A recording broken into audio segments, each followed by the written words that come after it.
Pemirsa, Donald Trump selangkah lagi menjadi Presiden Amerika Serikat setelah unggul dari Kamala Harris dalam pemilu yang diselenggarakan 5 November. Dunia pun akhirnya mengaitkan kemenangan Donald Trump dengan konflik yang terjadi di Timur Tengah, khususnya antara Israel dengan Iran. Ya, sebagian pengamat menilai konflik Israel dengan Iran akan semakin tajam karena Trump terang-terangan mendukung militer Israel.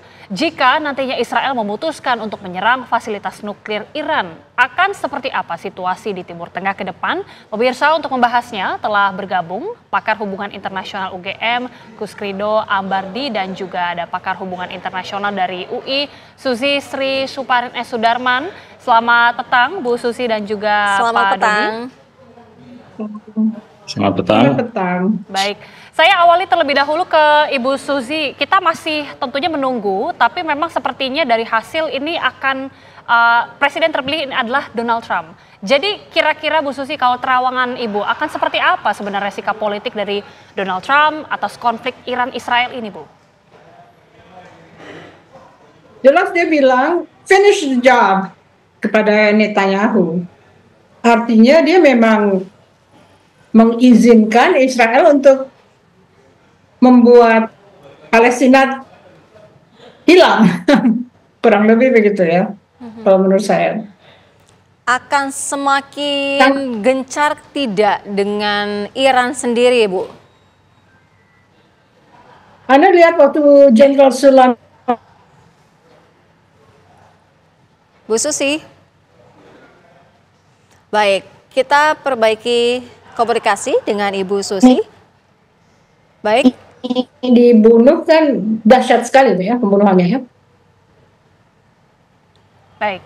Baik, Ibu Susi, kami mohon maaf, kita akan perbaiki komunikasi.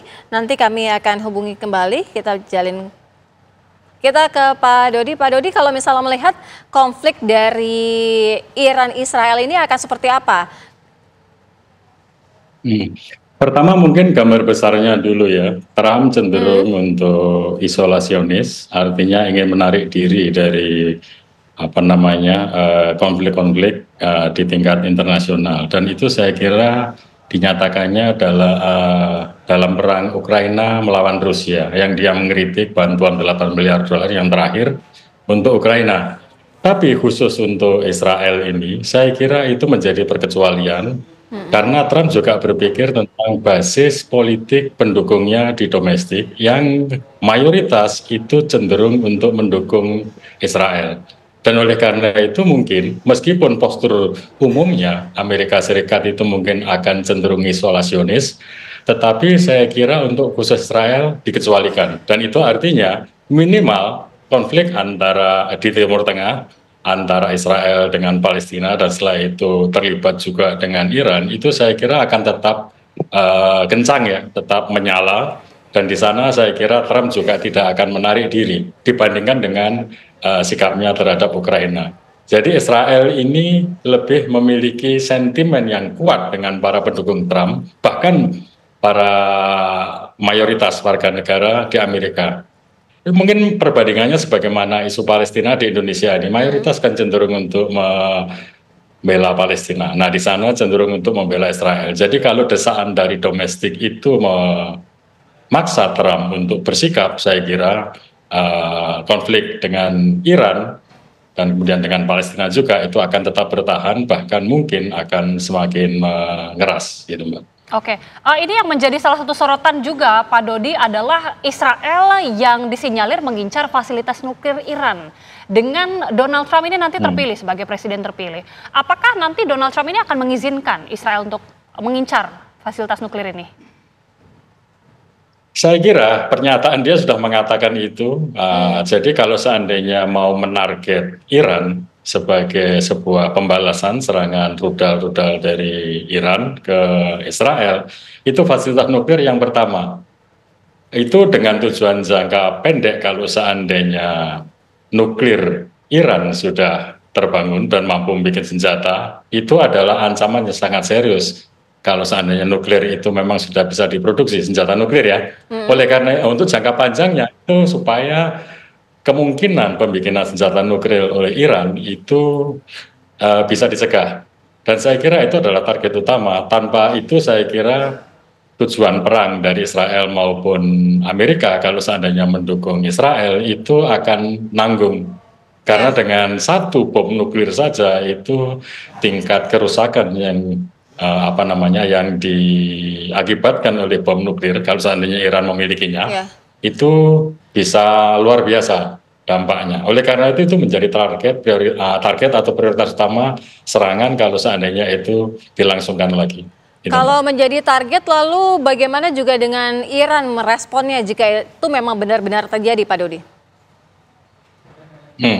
Saya kira selama ini kan 2 kali ya sudah Iran balas atau menyerang Israel. Nah itu saya kira tentu saja selain kemungkinan nuklir, dan saya yakin belum sampai pada kemampuan untuk membuat senjata nuklir karena pengayaan nuklirnya sempat berhenti karena ada sabotase pengayaan nuklir sekitar zaman Obama saat itu. Tapi sekarang memulai lagi, dan setelah itu kan Iran lepas dari perjanjian nuklir, pembicaraan nuklir, negosiasi tentang pembangunan tenaga nuklir di Isfahan dan beberapa tempat lainnya dengan Amerika. Nah sejak itu kita tidak bisa lagi mengidentifikasi sejauh mana kemampuan Iran untuk memproduksi senjata nuklir. Dan itu oleh karena itu bisa menjadi titik negosiasi atau titik justru menjadi picu bagi Israel untuk menyerang, dan itu dipusatkan pada tenaga nuklir tersebut. Oke, saya kembali ke Bu Susi. Bu Susi, suara sudah terdengar jelas, Ibu?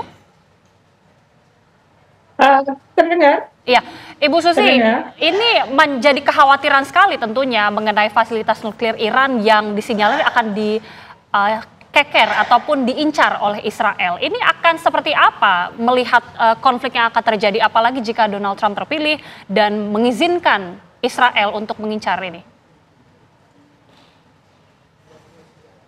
Ya, tahu kan konsekuensinya kalau udah nuklir dengan nuklir kan artinya perang dunia ya. Iya.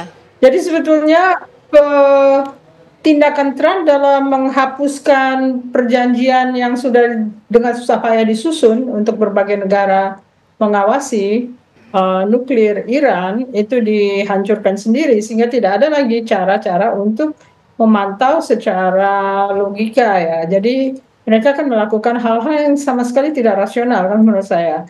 Kalau misalnya mau saling berperang secara nuklir ya silakan, dalam artian tahu konsekuensinya.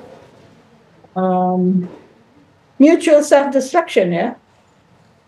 Oke, tapi apakah ini sudah menjadi dalam pandangan Ibu, apakah ini menjadi salah satu kalkulasi ataupun analisa dari Donald Trump melihat konsekuensi yang akan terjadi jika betul nanti perang dunia, perang nuklir yang terjadi?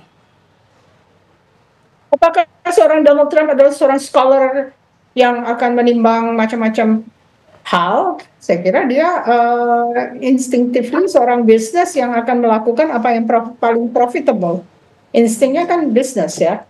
Jadi kalau dia melakukan sesuatu itu tanpa menimbang variabel-variabel, tanpa melakukan sesuatu, mungkin memang jalannya dunia ini akan saling menghancurkan ya. Mungkin nuclear warfare udah menjelang terjadi di dunia ini, kecuali kalau kita mengharapkan bahwa Ayatullah itu seorang religious akan mencoba mencegah ketegangan ini agar tidak bereskalasi tetapi justru menimbulkan perdamaian. Itu mungkin tidak, Bu Susi, terjadi atau memang eskalasinya akan justru jauh lebih meningkat, tapi dibahasnya nanti usai jeda. Bu Susi dan Pak Dodi, kita segera kembali.